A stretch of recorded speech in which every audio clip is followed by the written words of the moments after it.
Hello students, कैसे हैं आप लोग। स्वागत है एक बार फिर से आपके अपने YouTube channel AK IT solution में। तो स्टूडेंट्स, आज की क्लास हम लेके आए हैं आईओटी का। इसमें हम जानेंगे आज 12 तारीख, 13 तारीख और 14 तारीख के एग्जाम में पूछे गए आईओटी के इंपॉर्टेंट क्वेश्चंस के बारे में। चलिए देख लेते हैं पहले कौन कौन से क्वेश्चन एग्जाम में आए हुए थे। स्टूडेंट्स, इसमें सबसे पहला क्वेश्चन है कि resume is a word. Resume जो शब्द है वो कहाँ से लिया गया है, किस लैंग्वेज से लिया गया है। रिज्यूम का जो शब्द है वो फ्रेंच लैंग्वेज से लिया गया है। आपका इसका आंसर हो जाएगा यहाँ पे पहला। नेक्स्ट क्वेश्चन आपका सेकंड देखिए। तो यहाँ पे कह रहा है कि what is the full form of MQTT. MQTT का पूरा नाम क्या होता है। एमक्यूटीटी का जो पूरा नाम होता है वो होता है मैसेज क्यूइंग टेलीमेट्री ट्रांसपोर्ट। क्योंकि क्यूइंग नहीं दिया है तो क्वेरी दिया है, बाकी इसमें दोनों आपके टेलीमेट्री ट्रांसपोर्ट मैच कर रहे हैं, इसलिए आपका यहाँ पे हो जाएगा। नेक्स्ट आपका थर्ड क्वेश्चन देखिए। कह रहा है कि the spectrum used by Bluetooth start from and ends at. तो ब्लूटूथ का स्पेक्ट्रम जो होता है वो कहाँ से शुरू होकर के कहाँ तक खत्म होता है, समाप्त होता है। तो ये आपका 2402 से लेकर के 2.483.5 मेगाहर्ट्ज तक चलता है। नेक्स्ट क्वेश्चन नंबर आप 4 देखिए। तो 4 में कहा जा रहा है कि among the following layers identify the one which is used for wireless connection in IoT device। इनमें से ऐसी कौन सी लेयर है उसको आपको आइडेंटिफाई करना है। किस लेयर का जो यूज होता है वो वायरलेस कनेक्शन का होता है IoT डिवाइस के अंदर। IoT डिवाइस में वायरलेस कनेक्शन एस्टेब्लिश करने का काम करती हैं वो आपकी करती है डेटा लिंक लेयर। तो आंसर आपका हो जाएगा यहाँ पे डेटा लिंक लेयर। नेक्स्ट अगला क्वेश्चन देखते हैं 5 नंबर। तो ये कह रहा है कि which type of circuit breaker is typically used to protect against over current and short circuit in 220 volt AC supply. यानी 220 वोल्ट एसी सप्लाई अगर आप देते हैं तो इनमें से ऐसा कौन सा ऑप्शन है जो अगर आपका ओवर करंट होता है, ओवर मतलब करंट आपका क्या हो रहा है, ज्यादा फ्लो हो रहा है, ज्यादा जा रहा है और शॉर्ट सर्किट होने की भी संभावना होती है, तो उससे बचाया जा सके, उससे प्रोटेक्ट हो सके। इसके लिए हम लोग घरों में क्या लगाते हैं, एमसीबी लगाते हैं, है ना। सभी के घरों में एमसीबी लगा होगा। कोई भी शॉर्ट सर्किट होता है ऑटोमेटिक एमसीबी जो होती है वो गिर जाती है ना, बंद हो जाती है। नेक्स्ट क्वेश्चन नंबर आपका 6 देखिए। कह रहा है कि in the Arduino IDE where do you write you code for the Arduino board. तो आर्डिनो आईडीई में आर्डिनो कोड के लिए यानी आर्डिनो बोर्ड के लिए कोड आप कहाँ लिखते हैं या कोड को क्या कहते हैं, इसको बोला जाता है स्केच। तो यहाँ पे आंसर हो जाएगा आपका स्केच। नेक्स्ट क्वेश्चन नंबर 7 देखिए। कह रहा कि फाइंड द करेक्ट स्टेटमेंट। इनमें से कौन सा स्टेटमेंट आपका करेक्ट है। इसमें जो करेक्ट स्टेटमेंट है वो होगा the sun rises in the east. Option आपका है यहाँ पे सेकेंड वाला, the sun rises in the east. Next question number 8 कह रहा कि sensor is use to measure the temperature and humidity. तो ह्यूमिडिटी और टेम्परेचर को मापने वाला सेंसर का नाम क्या है। टेम्परेचर और ह्यूमिडिटी को मापने वाला जो सेंसर है उसको बोलते हैं डीएचटी सेंसर। ये दोनों काम करता है। ह्यूमिडिटी मापता है, यहाँ पे देखिए इसका मतलब क्या ह्यूमिडिटी, और टी का मतलब क्या होता है टेम्परेचर। ये दोनों काम करता है आपका यहाँ पे। नेक्स्ट क्वेश्चन नंबर 10 कह रहा कि how can we initialise the array. तो एरे को इनिशियलाइज करने का जो प्रोसेस होता है उसको क्या कहते हैं। जब भी एरे को इनिशियलाइज करते हैं तो उस प्रोसेस को बोलते हैं पॉपुलेटिंग एन एरे। ठीक है। नेक्स्ट क्वेश्चन नंबर आपका 10 देखिए।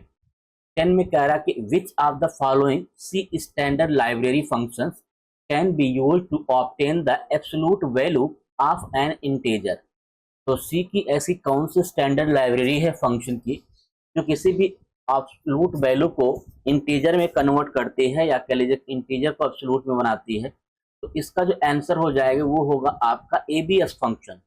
एबीएस फंक्शन जो होता है वो किसी भी इंटीजर नंबर को या कह लीजिए कोई किसी भी वैल्यू को वो एब्सोल्यूट वैल्यू में कन्वर्ट कर देती है। ठीक है। नेक्स्ट क्वेश्चन नंबर आपका 11। तो 11 में देखिए क्या कहा जा रहा है कि यहाँ पे एक कोड है, what is the outcome of the following Arduino code. तो इस कोड का आउटकम क्या आएगा। यहाँ पे देखेंगे आप सीरियल डॉट राइट में 20 नंबर पास किया गया, वैल्यू पास की गई है। तो ये जो 20 का काम होता है इसका आंसर ये बनेगा send a byte with value 20 to the serial pins.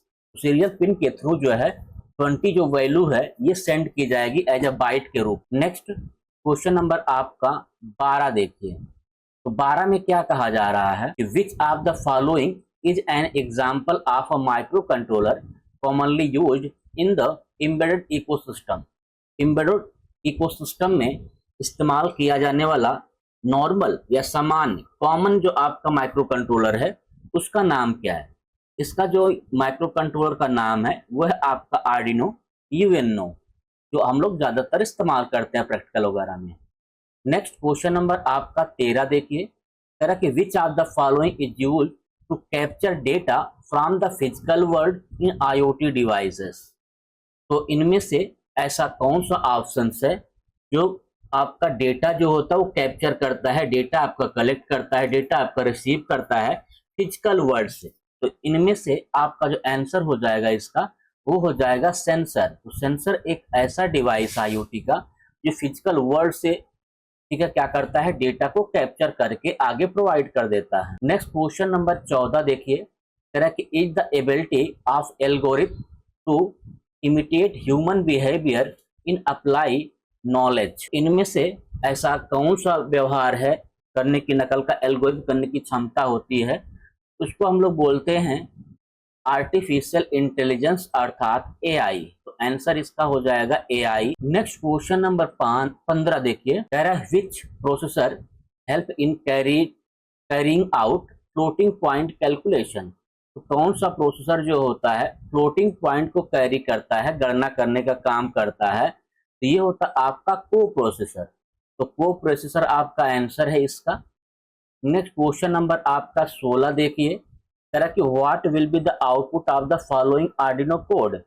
इनमें से कौन सा आपका आर्डिनो कोड है, इसका आउटपुट जो आएगा वो क्या आएगा। तो यहाँ पे आप कोड देखेंगे, इंट में दिया गया इंटीजर के और डबल है, और इंट और के को प्लस करके उसकी साइज पूछी जा रही।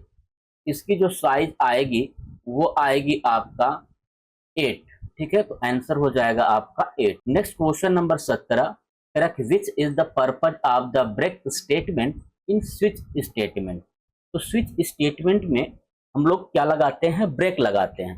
तो ब्रेक लगाने का क्या पर्पज होता है स्विच के अंदर। तो ब्रेक लगाने का पर्पज ये होता है अगर कोई कंडीशन मिल जाती है तो उसके बाद आगे की कंडीशन स्किप हो जाती है, छूट जाती है। ठीक है, आंसर जो होगा वो आपका यहाँ पे थर्ड होगा। तो स्किप द रिमेनिंग केसेस, बाकी जो केसेस होते हैं वो स्किप हो जाते हैं स्विच स्टेटमेंट के अंदर। Next question number 18। कह रहा कि what is the syntax for a switch statement in an IoT application. IoT application में स्विच स्टेटमेंट का सिंटैक्स क्या है। तो स्विच सबसे पहले लगाया जाता है। इसमें आप देखेंगे तो केवल एक ही ऑप्शन है स्विच का दिया गया, तो इसलिए ये ऑप्शन आपका क्या हो जाएगा, सही हो जाएगा। बाकी तीनों ऑप्शन लूप से जुड़े हुए हैं। नेक्स्ट क्वेश्चन नंबर 19 देखिए। कह रहा कि what is the role of micro controller in IoT ecosystem. IoT ecosystem में माइक्रो कंट्रोलर का क्या रोल होता है। माइक्रो कंट्रोलर का जो रोल होता है वो सेंसर और एक्चुएटर वगैरह को क्या करना, कंट्रोल करना और उनके को कोऑर्डिनेट करना। नेक्स्ट 20 देखिए। कह रहा कि the maximum outdoor range in wifi wireless communication technology.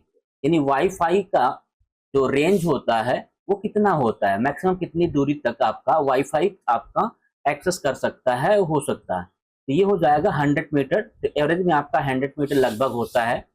Next आपका है यहाँ पे कि which of these factor do not enhance listening skill.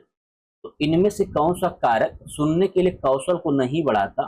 तो सुनने के लिए जो कौशल को नहीं बढ़ाता वो फेकनेस होता है यहाँ पे। तो बी आपका यहाँ पे सही हो जाए। नेक्स्ट 22 में देखिए। कह रहा कि which of the following is not a wired connectivity mode in IoT. इनमें से कौन वायर्ड कनेक्टिविटी नहीं है। तो वायर्ड कनेक्टिविटी नहीं है, ये है आपका वाईफाई, क्योंकि वाईफाई जो है वायरलेस है ना, विदाउट वायर। नेक्स्ट 22 के बाद 23 देखिए आपका। कह रहा कि which of the following is not a important aspect of stress management. तो स्ट्रेस मैनेजमेंट का इम्पॉर्टेंट पहलू नहीं है। तो कौन सा इम्पॉर्टेंट पहलू नहीं है स्ट्रेस मैनेजमेंट का। यहाँ पे पहला है कि रेगुलर एक्सरसाइज, रेगुलर आपको एक्सरसाइज करनी चाहिए।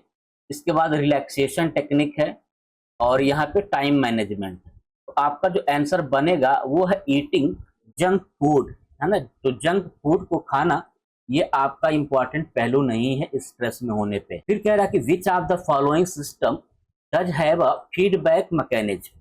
तो फीडबैक मैकेनिज्म जो है कौन सा सिस्टम होता है, इसको बोलते हैं क्लोज लूप कंट्रोल सिस्टम। तो क्लोज लूप कंट्रोल सिस्टम यहाँ पे क्या हो जाएगा, आपका आंसर हो जाएगा बी वाला। नेक्स्ट क्वेश्चन नंबर आपका 25 देखिए, कह रहा है कि the document that is use to communicate with in the organisation is called. इनमें से ऐसा कौन सा डॉक्यूमेंट है जो ऑर्गेनाइजेशन के अंदर ही कम्युनिकेशन करने के लिए इस्तेमाल किया जाता है। तो ऑर्गेनाइजेशन के अंदर अगर कम्युनिकेशन करना है तो उसके लिए मेमो अर्थात मेमोरेंडम का इस्तेमाल किया जाता है। नेक्स्ट क्वेश्चन नंबर आपका 26, इसमें कह रहा है कि LDR sensor works on the principle of. LDR sensor जो होता है वो किस सिद्धांत पर कार्य करता है, किस प्रिंसिपल पर कार्य करता है। ये होता आपका फोटो कंडक्टिविटी के सिद्धांत पर ये काम करता है।